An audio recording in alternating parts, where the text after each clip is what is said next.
Pensa numa cena de crime. Antes de qualquer pessoa ir a um tribunal, antes de ter juiz, júri, qualquer coisa, o que acontece primeiro? No Brasil, a resposta é o inquérito policial. É aqui que tudo começa. E para a gente entender de verdade como a justiça criminal funciona, a gente precisa entender esse primeiríssimo passo. Para destrinchar isso, a gente vai seguir um roteiro bem claro, tá? Primeiro vamos definir o que afinal é um inquérito. Depois, como é que ele começa? Aí a gente entra no que eu chamo de Manual do Investigador, as ações da polícia. Na sequência, as regras do jogo, porque, claro, existem regras. E, por fim, como essa fase se encerra. Vamos nessa? Então, para começar, o que é esse procedimento? E quem é que manda na história toda? A resposta está na própria função da Polícia Judiciária. Olha, o Código de Processo Penal, lá no artigo 4º, é bem direto ao ponto. A missão da Polícia Judiciária é apurar infrações penais e a sua autoria. Traduzindo, é descobrir o que aconteceu e quem foi o responsável. Pensa no inquérito como uma grande missão para juntar fatos. O delegado e sua equipe precisam responder a duas perguntas essenciais. Primeira, aconteceu mesmo um crime? Isso é o que o direito chama de materialidade. E a segunda, quem são os suspeitos? Ou seja, os indícios de autoria. Todo esse trabalho vira um dossiê, que vai lá para a mesa do Ministério Público, que vai olhar tudo e decidir se o caso tem base para virar um processo na justiça. Certo. Então, como é que essa missão de investigação começa? Bom, o pontapé inicial não é sempre igual. Existem jeitos diferentes de um inquérito nascer, e isso depende muito do tipo de crime. O artigo 5º mostra pra gente que existem basicamente 3 gatilhos. O primeiro é de ofício, quando a própria polícia fica sabendo de um crime de ação pública e já começa a investigar por conta própria. O segundo é por requisição, ou seja, uma ordem que vem de um juiz ou de um promotor de justiça. E o terceiro, que é bem interessante, é o requerimento, que é quando a própria vítima, ou quem a represente, vai lá e pede formalmente para a polícia começar a investigação.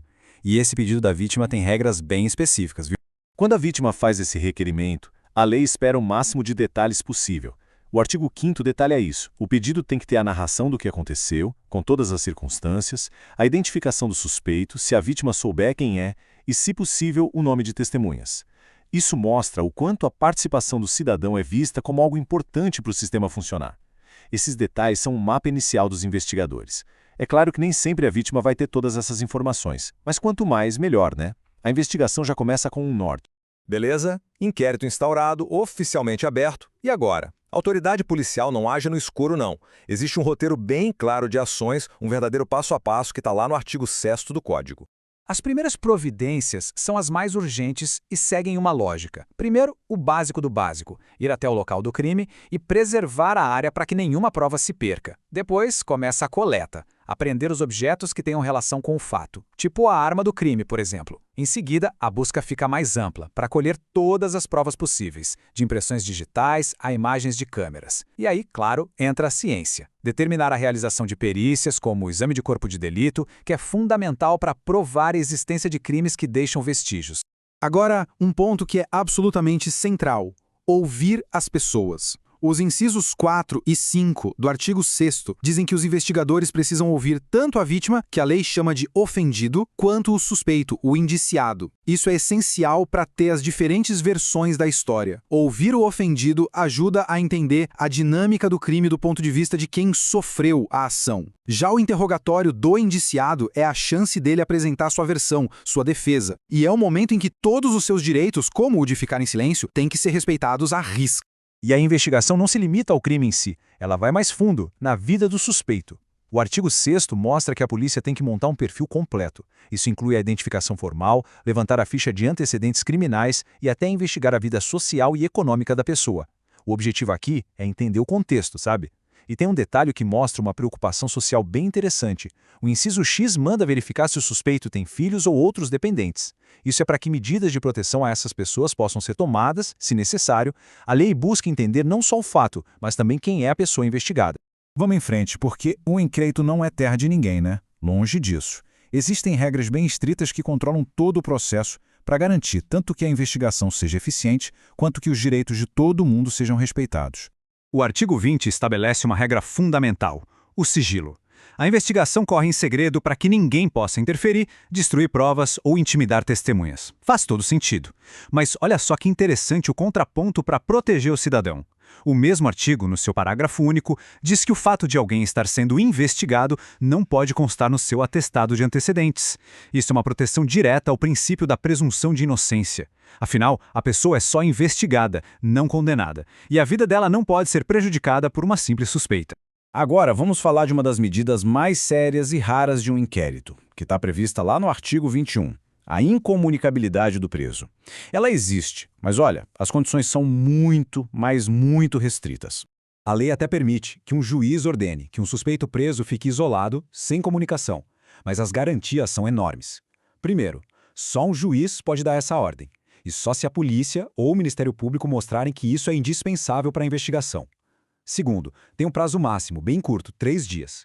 E o mais importante de tudo, que o parágrafo único deixa bem claro, essa regra não se aplica ao advogado. O direito de conversar com a defesa é sagrado, intocável. O tempo é um fator crucial aqui. Se o suspeito estiver preso, seja em flagrante ou por uma prisão preventiva, o artigo 10 impõe um prazo bem apertado.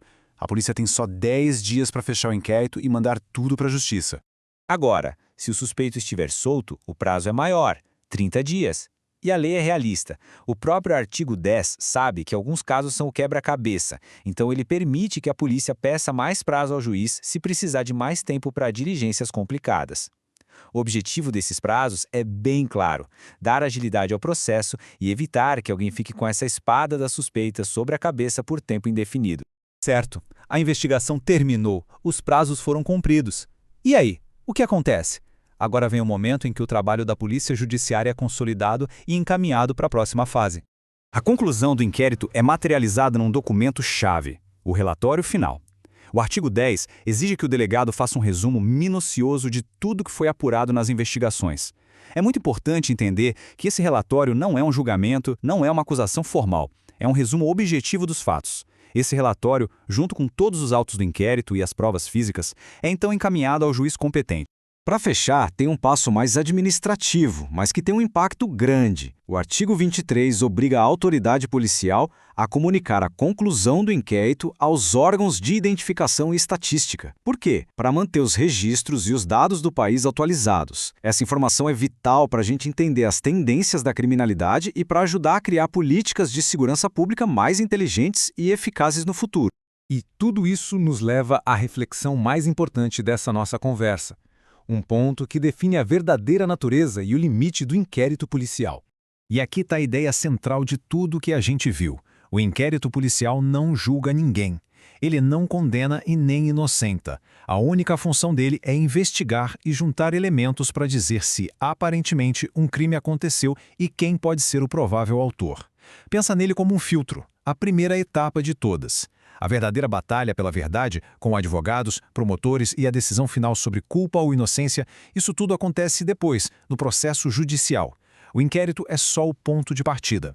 A jornada pela justiça, na verdade, está apenas começando.